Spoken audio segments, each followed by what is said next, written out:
Hey everybody, it's me. I'm back. Sorry I haven't done a video for a while. It's been a crazy January. I had a friend visit me, and then just a week later, we went away for a few days, and I wasn't feeling well for a few days, but I'm back.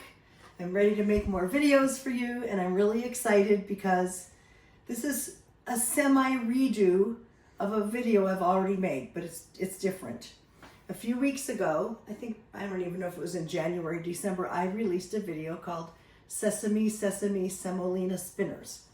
And it was using mostly semolina dough, semolina flour rather. That's what that is. You don't have to buy this brand. This just happens to be what I found on Amazon. So it's mostly semolina flour with a little bit of bread flour in it.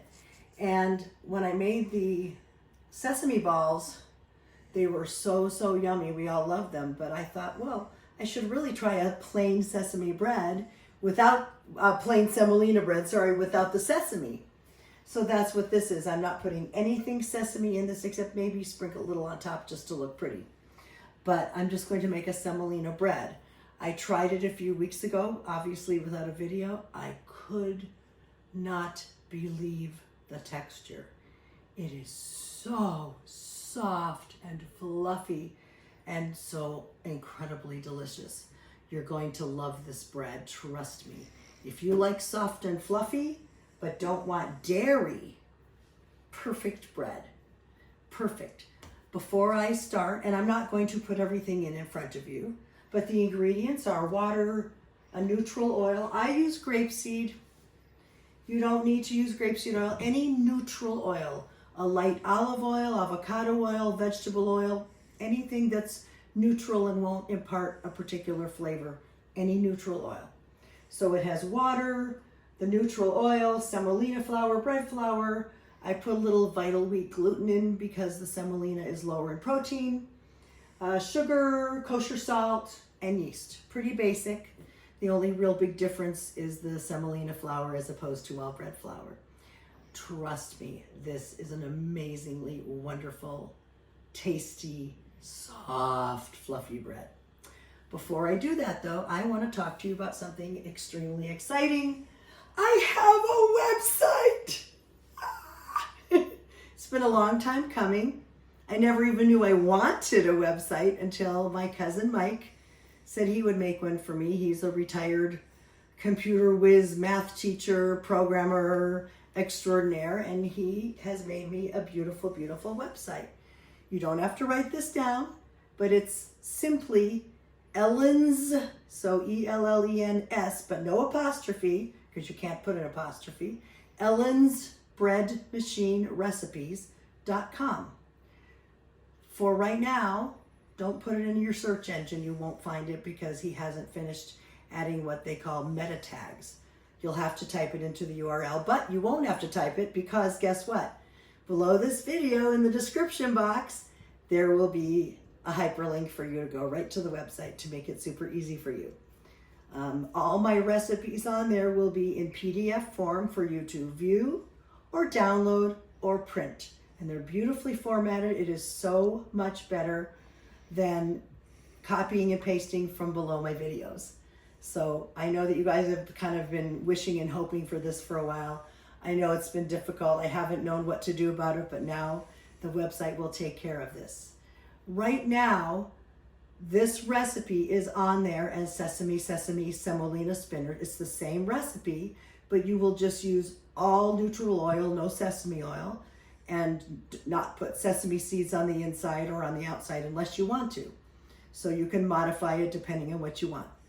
So we're going to turn off the camera. I'm going to get the ingredients into the bread machine. I'm going to start it. I'm going to set my watch timer for 28 minutes. And that in my house on my Zovi Plus, Dojirushi Virtuoso Plus, is the preheat time plus 5 minutes of kneading. And I will show you what the dough looks like, and I will show you if I need to add either liquid or flour, or if the dough ball is perfect as it is after 5 minutes. I forgot to mention that if you have a bread machine that has a rest or a preheat at the beginning, You don't need to heat your liquids. You don't need to soften your butter, things like that. But if your bread machine starts kneading the second you press start, then you do.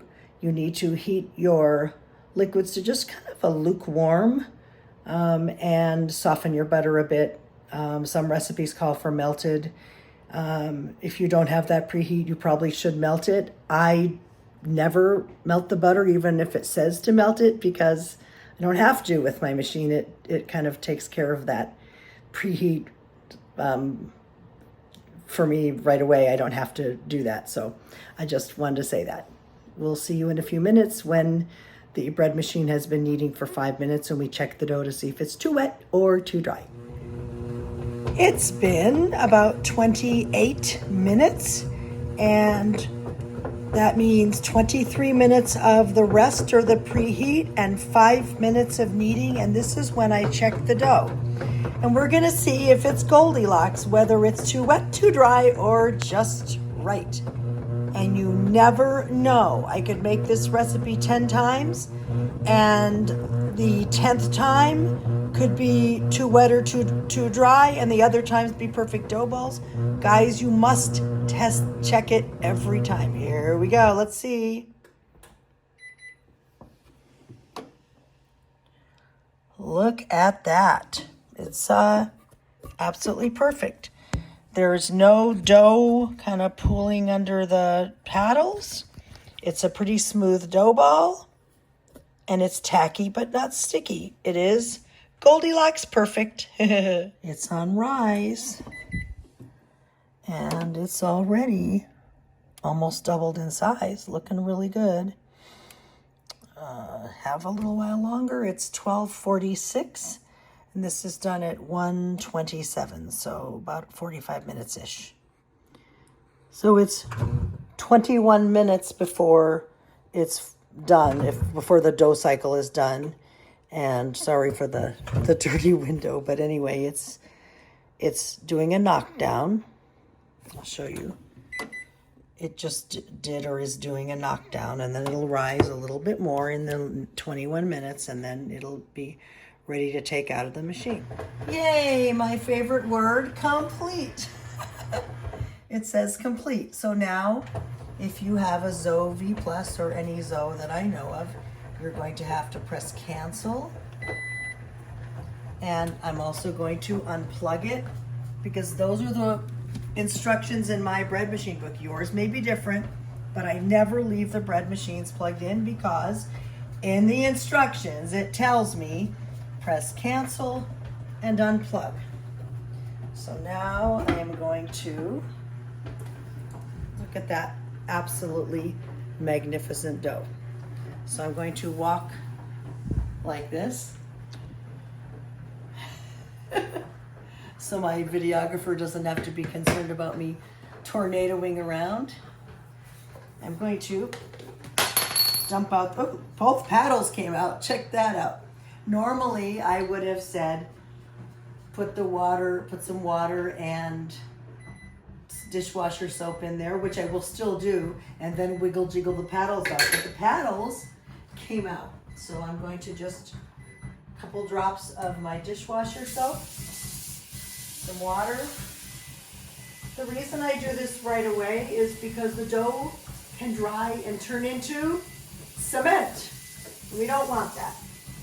By the way, the beeping you hear in the background is one of my other bread machines telling me that it's the ad beep in case I wanted to add something. I'm making another recipe today.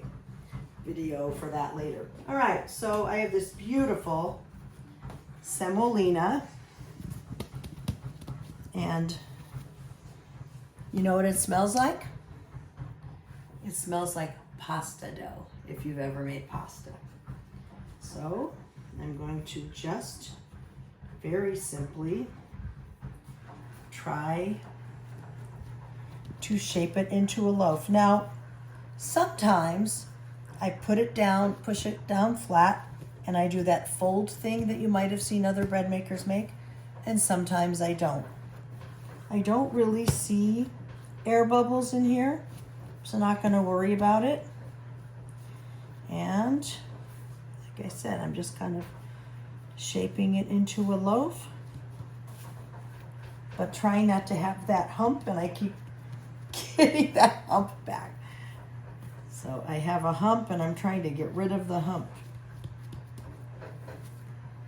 All right. I think that's a little better. If I have a hump, I have a hump. We should put it into the loaf pan and I kind of squish it down till it fits.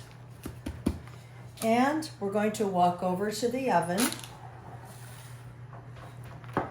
and I'm going to show you what I do for the final rise. Now, lots and lots of you have seen my videos before, and if you have, then you can fast forward through this part. What I'm going to do, because I don't have a proof button on my oven, I'm going to put it on my lowest temperature that my oven will take, which is 170. You can use 140, 150, 160, no higher than that. And I'm setting a timer for 1 minute. We are not preheating the oven. Do not heat your oven to 170. The 170 is just the lowest setting I have on for my temperature on my oven. Do not heat the oven all the way to 170. Your bread will flop, it'll kill the yeast, it won't be good. I'm only heating it for 1 minute. And then when the timer, and make sure you set a timer, you'll be sorry if you don't. I have set a timer for 1 minute. We're more than halfway through that minute. When the minute is over, I'll turn off the oven and turn off the timer, and then I will put my dough into rise and set a timer for 40 minutes. It's really like a 45-minute rise, but it takes 5 to 10 minutes to preheat the oven for baking, so it'll keep rising on the counter. But it's going to be in a nice warm oven in here. I'm going to turn off my timer, turn off the oven. The oven gets turned off. Do not keep that oven on. And when I open this and stick my hand in here, it feels like it's an 85-degree day. That's what it feels like. So I'm going to put my bread in there, my dough rather.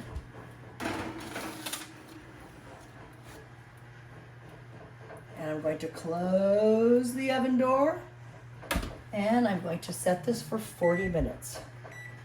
Some of you may be wondering why I don't cover the bread. I never have. Oh, did I set it? Oh, that's right. Oh, that's seconds. What did I do? There we go. 40 minutes. I had set it for seconds. Good thing my trusty videographer pays attention. That's him saying yes. Lost my train of thought, but oh well. So I'm going to leave this in here for 40 minutes, and then I'm going to take it out, and I'm going to decide whether I want to egg wash it or not. I might sprinkle a few sesame seeds on top just because it looks pretty, and I might not. I'll decide a little bit later, and I will show you what it looks like after it's risen. Your friend Ellen here is very, very distractible. I have attention deficit issues. So when my videographer looked funny and had a concerned look on his face, I got distracted and I didn't finish telling you, and then I lost the choo-choo train of thought, left the station. So what I was going to say is, if you are letting your dough rise on your counter, like is the old-fashioned way, then by all means cover it with an oiled piece of wax paper or parchment or plastic wrap, and then put a dish towel over that. But I never cover mine because there are no drafts in the oven. It's an enclosed space. It's like if you have a proofing box or a proofing drawer, you don't need to cover it because it's not going to dry out in there. It's just a warm area and it's dry and there's no breeze or air conditioning or heat blowing on it. So I have never once covered any dough ever while proofing it in the oven. So you don't need to do that. That was what I wanted to say before. Oh, looks like it rose pretty nice there. And I am going to egg wash it. and put it in the oven at 350. So I have made my egg wash. An egg wash is simply one whole egg, cracked, beaten, and then I put in a splash of water. And I know that's not a very scientific term. I kind of put like a little water and go, boop. It's probably a tablespoonful. I don't really measure it. And just to make it look pretty, and because I love my sesame seeds, I'm just going to sprinkle them on just for a little decoration because it looks pretty. So a lot of people want to know how long to bake something and what temperature I use. So I'm going to go over that a little bit right now. I bake white breads, or mostly white breads, meaning I just use bread flour or mostly bread flour. I bake those at 350. If I'm baking breads that are all or mostly whole grain, I use 375. What I do is I set the first timer. Note I said first timer. I set the first timer for rolls about 15 minutes, for a loaf of bread about 20 to 25 minutes, usually 25 minutes. And then I take a look at it. And don't worry, it's not going to be done by then, but the top may be completely golden brown by then, and we don't want the top to burn. So at the 25-minute mark, open the oven and take a peek. And if my whole top of my bread is golden brown, I know it's not done yet. I take a piece of foil and I just lay it over. I don't tuck it in, but I just slide it over the top. I kind of take the foil and maybe bend it, just a little, so it'll, go like that over the top. And I set the timer for another 10 or 15 minutes. At the end of that 10 or 15 minutes, that's when I use my instant read thermometer, one of these with the little proby thing, and I take the temperature of the bread. A bread can look done on the outside, and it will look done on the outside, but it will not be done on the inside. I take the temperature, and it needs to be between 190 and 200 degrees. If you're making an enriched bread that has milk and egg or butter, then you want it to be closer to 200. This one doesn't have milk, egg, or butter, so it can be 190, but 200 is okay too, but nothing under 190. So let's say after that 25 minutes, check the brownness, cover with foil, check it again 10, 15 minutes. I take its temperature and it's like 160. Okay, keep the foil on, pop it back in, and if it's 160, I set the timer for maybe 8 minutes, and I check it again, the temperature. And then the next time it might be 180. Okay, that's only maybe 3-4 more minutes. I set the timer again. I know that you would rather have me say, can't I just set the timer for 45 minutes? No, you can't. I mean, you can, but you're going to have a burnt top, and you may not have come to temperature still. This thermometer and some foil, your very best friends. You cannot know for sure if your bread is done on the inside unless you take its temperature. This thermometer is very inexpensive. You don't have to get this one. This is KIZEN. Any instant read thermometer, they're under $20 on Amazon. They're not a big expense. Get yourself a thermometer if you don't have one. Okay, so I am preheating my oven to 350. I'll pop this in, and as you know, I'm going to set it for 25, and then I'm going to run in, and I'm going to take the temperature, I'm not going to take the temperature then, to cover it with foil if it's ready. If it's almost brown, but not quite brown at 25 minutes, then I set my timer for another 5 minutes and come back and then tent it with foil. I run back and forth a lot. It's how I get my steps in. All right, I'll show you what it's done baking. So I just turned off my 15-minute timer, and you see what I mean about the golden brown? I don't want it any browner than that. So I have a piece of aluminum foil. See, it's about that big. And I just carefully, because I'm not wearing oven mitts, just kind of do that. It's not rocket science. Okay, and then I'm just going to reset my timer for about 10 minutes.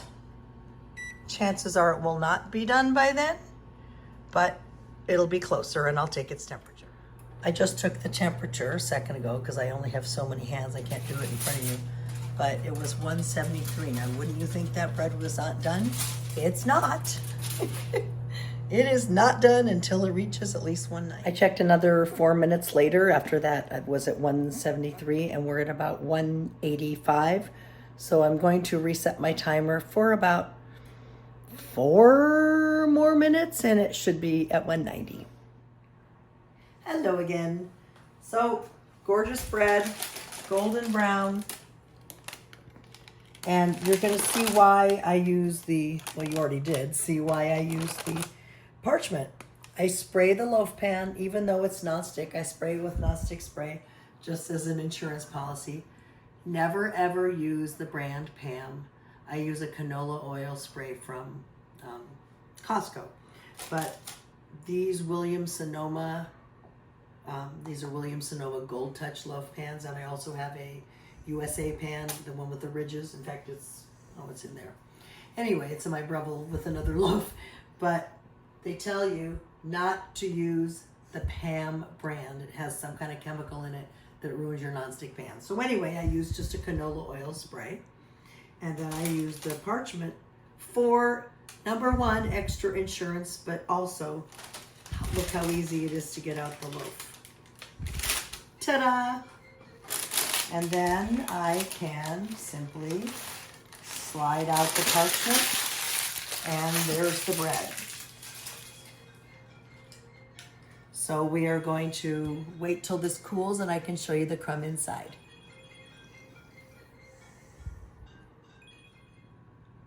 And we have come to the most fun part of all.